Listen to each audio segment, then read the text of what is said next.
Olá, meu nome é Eduarda Nascimento, sou aluna da UniFPV Wiley do curso de Engenharia Química e estou cursando disciplina de Fenômenos de Transporte com o professor Julierme Oliveira. Irei apresentar um protótipo funcional utilizando conceitos de vasos comunicantes. Esse conceito apresenta a ligação de dois ou mais recipientes e está interligado ao teorema de Stevin. Os materiais que eu utilizei foram um cano de 40, que possui 42 cm de comprimento, 2 tampões, 2 tampas plásticas que usei como suporte para dar sustentabilidade, 4 garrafas PETs, serra-copo que eu utilizei para cortar o diâmetro certo de cada garrafa, utilizei cola de silicone e uma pistola apropriada para utilizar a cola de silicone e água com corante. Primeiramente, eu irei colocar a água com corante em um recipiente e eu quero que vocês observem o nível da água para cada recipiente.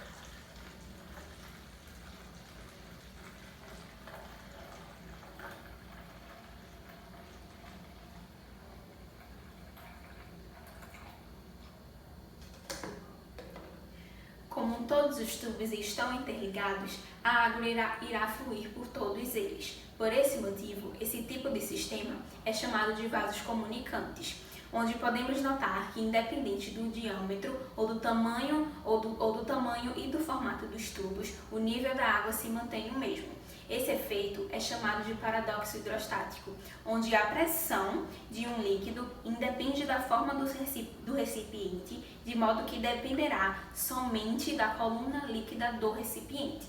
Agora, eu irei rotacionar de um lado para o outro e eu quero que vocês observem como irá ficar o nível da água.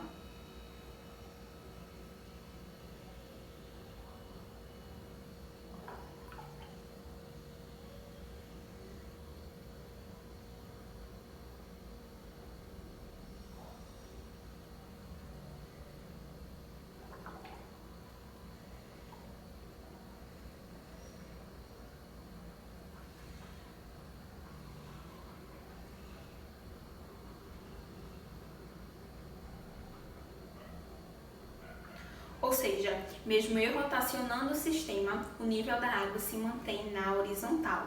Por isso, o princípio de vasos comunicantes é bastante utilizado pelos pedreiros para nivelar estruturas sem equipamentos mais sofisticados. E também é utilizado em laboratórios para medir as pressões e a densidade do fluido. Ou seja, é em um recipiente ramificado onde os vasos se comunicam, se interligam entre si, constituem vasos comunicantes. Um exemplo no nosso dia a dia é o vaso sanitário, onde o nível da água se mantém na mesma altura sempre. Conclui-se que, se temos dois pontos em um mesmo fluido, a diferença de pressão em B menos a diferença de pressão em A é diretamente proporcional ao ΔH, ou seja, quanto maior o desnível, maior será a diferença de pressões entre eles. Também podemos concluir que, se temos dois pontos em um mesmo fluido e a pressão em A é igual à pressão em B, se o ΔH for igual a zero, ou seja, se os dois pontos estiverem na mesma altura e no mesmo nível, a pressão em A vai ser igual à pressão em B. Baseado nisso, o sistema de vasos comunicantes, em que são interligados pelo fundo, se todos os vasos forem preenchidos com o mesmo líquido, dependendo do formato, terá o líquido na mesma altura, pois todos os vasos estão sob a mesma pressão. E mesmo eu rotacionando o vaso comunicante, a tendência do líquido é permanecer na mesma altura, pois todos eles estão sob a mesma pressão.